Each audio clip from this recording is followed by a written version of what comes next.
I built multiple 7-figure stores, helped thousands of beginners get their first online sale, and this last year, my businesses collectively cleared over $12 million online. A few weeks ago, I sat down with a group of my clients. I walked them through the exact mindset shifts that carried me from being broke and homeless to building a business that completely changed my life. And what I realized is this: most beginners don't fail because of the store or the products or the ad. They fail because they tap out mentally long before they ever give themselves a real chance to win. So in this video, I'm going to compress the 5 biggest lessons that got me through robbery, a crane collapsing on my apartment, losing over $18,000 in chargebacks, and every setback in between, all while building a dropshipping business, into 5 shifts that you can use right now so you can finally beat the mental game of dropshipping and build something that lasts. Starting number 1.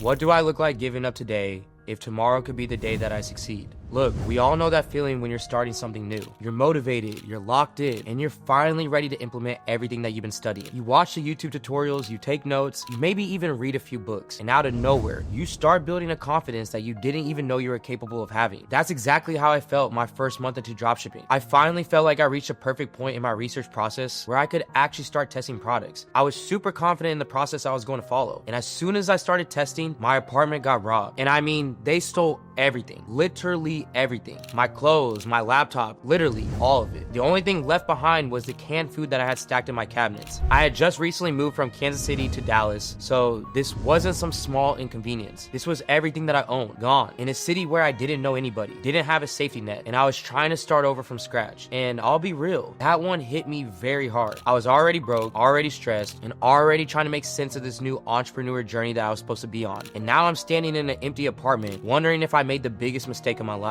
So I'm trying to rebuild, trying to replace what I lost, trying to get my head back on straight and get back into the business. And then a few months later, out of nowhere, a crane, yes, a crane fell on my entire apartment complex. 8 people died and over 300 people, including myself, were suddenly homeless. When you're trying to start an online business, that's not just a rough start, that is an immediate reason to give up. And yeah, I'll be honest, that's exactly where my mind was heading. I had every reason to quit. I had every reason to say, all right, that's enough. Dropshipping isn't happening anymore. When hardship stacks up like that, your attitude shifts from let me excel to let me just survive this, but only if you choose to see it that way. So there I was, lying on the church floor at like 2 a.m. with hundreds of other people around me, sitting there scrolling on my phone, trying to just zone out for a second. And then I hear this baby start crying a few feet away. Not loud or dramatic, but just tired. And it snaps me out of it. So I look up. All these moms are holding their babies on their chests because there's literally nowhere to lay them down. The stress, worry, the sadness, I mean, I'll be real, it hit me hard. It made me think, man, I wish there was something that I could do, something that I can provide that actually helps. So I kind of asked myself a question: what would make life even a little bit easier for all these moms? And that's when the idea hit me: a portable baby bed. So I instantly searched for the product, and I thought, if this could help many people in one room, just imagine how it would do online, where millions are dealing with the same problem. So what did I do? I found that product, and then I tested it the same day. And then within the first 24 hours, made around $100. And fast forward 6 months later, that same product had made me over $1.8 million. And here's the crazy part. Looking back, the robbery never happened, I never would have been in that building. If the crane collapse never happened, I never would have ended up on the floor of that church. And if I wasn't in that church, I never would have had that moment of clarity led to the product that changed my life. We all hear the same advice over and over. Don't give up, keep pushing, don't quit. And honestly, after hearing it so much, it's easy to start tuning out. It stops landing and it stops meaning anything. But from my own pain and struggle, I learned something the hard way. The advice is simple, but living it out isn't. The percentage of people who actually grind through the dark parts, through the setbacks, through all the failures, through the moments that make you feel like you want to quit, it's tiny. And the only reason that I'm even bringing this up is because it's the whole foundation of my success. If it wasn't for those moments, the ones that were designed to break me, I wouldn't have everything positive that came after. So please, not let this be something that goes in one ear and then out the other. You're gonna need this throughout your entire dropshipping journey from A to Z. Your job isn't to avoid hard moments. Your job is to survive them long enough to find the one decision that changes everything.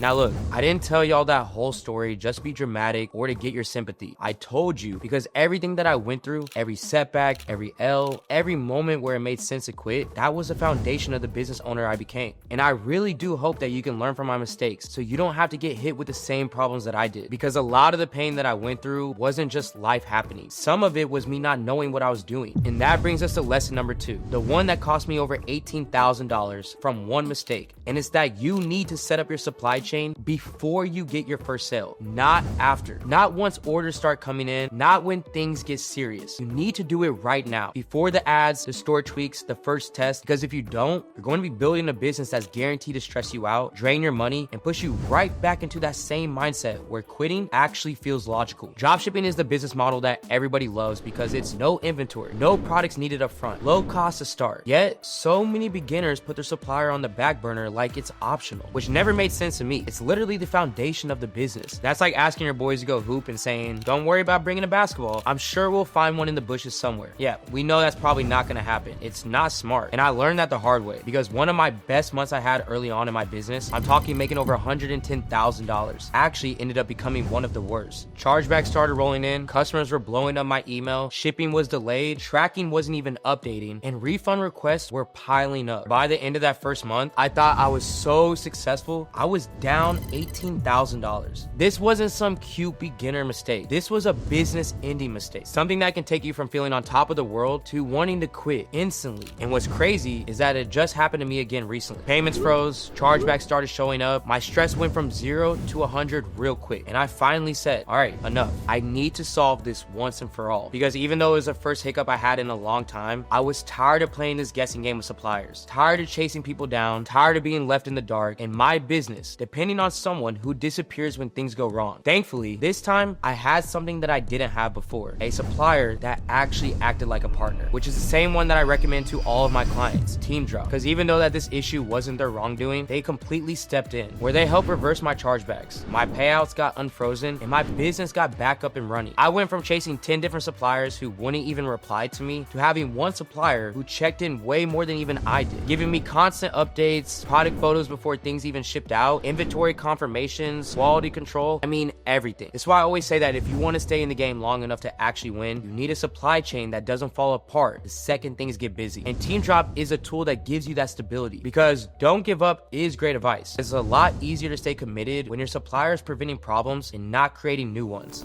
Look, I gotta be real with y'all for a second. When it comes to tightening up the back end, most beginners check out immediately. It's not flashy, it's not exciting, and it's not something that you can screenshot and flex. But listen, your back end is the part that makes customers trust you. It turns one sale into two, and it keeps people coming back when the hype dies down. And if you decide to ignore it, you will spend all your time fixing problems that never should have existed in the first place. Which brings us to lesson number 3, mastering the boring shit. And here's the truth that nobody told me early on. The boring stuff is only boring until you realize what it actually does for your business. The boring thing is email and SMS retargeting. And I know what you're gonna say, AC, I don't even have sales yet. Why do I care about this? I get it. Email and SMS isn't flashy, exciting, or trendy, but these two make you and save you a lot of money. And look, you're right. You don't need this today. And if you don't like making easy money, you can go ahead and just skip right past this next portion. But here's what I wish somebody would have drilled into me, is that the time to set this up is when you don't need it yet. So when sales do start coming in, you're already 10 steps ahead. Because I'll be honest, I didn't set any of this up in the beginning. I waited until I had over hundreds of sales before building a single email flow. And you know how much money I left on the table? Thousands. I mean, literally thousands of dollars. People bought once and then forgot that I existed. Not because they didn't like the product, but because I wasn't following up, I wasn't reminding them, and I wasn't nurturing anything. So when I finally decided to stop ignoring this part of the business, I needed something that wouldn't add more work to my plate. And that's when I locked into OmniSend. And here's the part that most beginners get wrong. Most beginners think email is just send a newsletter and pray someone buys. Nah, what actually moves revenue is having a system that quietly catches people when they slip through the cracks. Someone abandons checkout, they got followed up. Someone buys once, they got pulled into a post-purchase sequence. Someone goes cold, the win-back flow brings them back. And here's the crazy part. When I finally decided to set this up, 80 to 90% of the money that I made from email wasn't from campaigns. It was actually from automation. Stuff that I only built once, that printed every single month, while I just focused on the rest of the business. And that's when it clicked for me that this is what a real business feels like, which is why OmniSend has been locked into every single store that I've built since. Because everything that they offer, email, SMS, global messaging, segmentation, it all feeds into one thing, reminding your customers who you are, why they trusted you, and why they should buy again. And now they've got AI built in, which honestly just makes this whole thing even easier. Because instead of sitting there staring at a blank screen, wondering what to write, you just tell it what you need. And then it drafts the whole email, the whole flow, literally done in seconds. So look, you don't need this today, but install it now. Set up the basic automations and thank me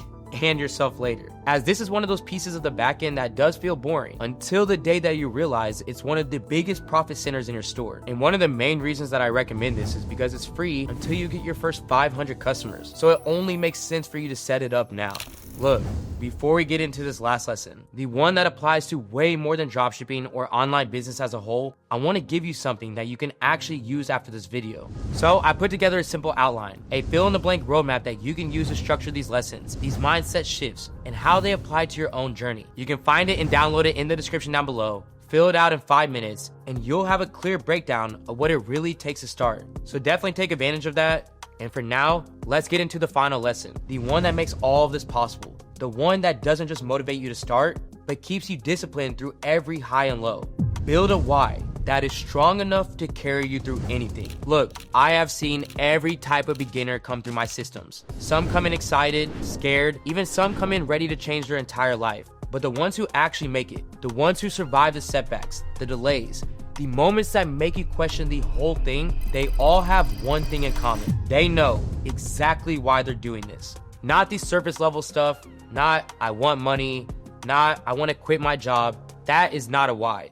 Those are results. A real why is personal. It's emotional. It's the thing that snaps you back into focus when the results aren't showing yet. And for me, it didn't fully hit until after that crane collapse. Because losing everything, sleeping on that church floor, it forced me to ask a different type of question to myself. Not how do I make money, but why do I even want this in the first place? And the truth is, I grew up watching my mom work constantly just to keep us afloat. And I know that she did the best that she could with what she had. But the reality was, she couldn't be there. Not because she didn't care, but because she didn't have a choice. I watched her miss so many important moments in my life. Miss dinners, miss school events, miss a time that she wanted to spend with us. Because time off meant less money, and less money wasn't an option when you're living paycheck to paycheck. And sitting there in that church, surrounded by like 300 people who just lost everything as well, that's when it hit me. I wasn't going to repeat that. So at that moment right then and there, I made a vow that I never was going to let money dictate how much time I get with the people that I love. And that became my why. Time freedom, the ability to be present, to build something that gives me the choice that my mom never had. And to this day, I can't stress enough how important this is to me. I have it written all over the walls of my building, and it's what I tell my whole team. It's a reminder of why we're building all of this in the first place. Not just to make money, but to make choices. Because even now, not everything is perfect. I still daily take L's. I still deal with things that don't go my way. But my why is the only thing that I need to not dwell on any of it. So I need you to listen. If you don't take the time to really figure out your why, you're gonna make every decision based off of how you feel that day. And feelings are the reason that people restart every 2 weeks, switch niches, quit on good products, or completely disappear the moment things slow down.